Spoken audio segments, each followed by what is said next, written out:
Bizning ilimiz İdil Ural dünyanın en bay illerinden birisidir.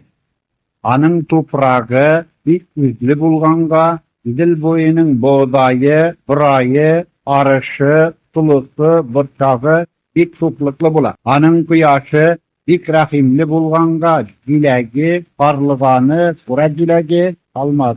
Bir hoş isli, anın pavuğunu, karbuzu bir tatlı bular.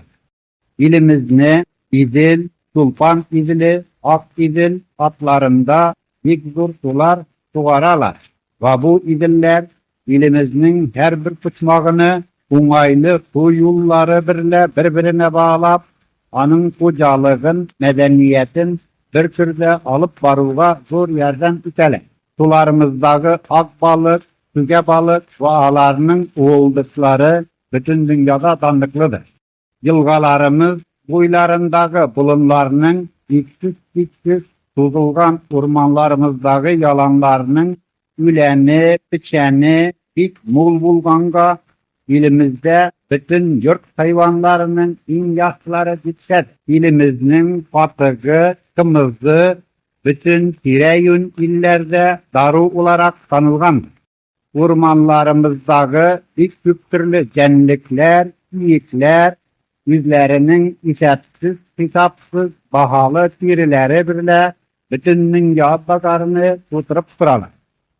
İlimizin savı, Ural'ını bilmeyen kişi dünyada yok.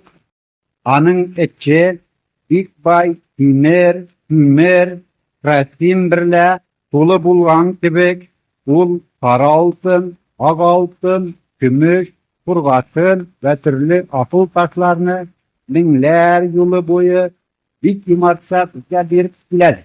Bu bay ilge bizim halkımız Türk Tatarlar 1000 yıldan beri indi bir zamanda hoca bulup geleli.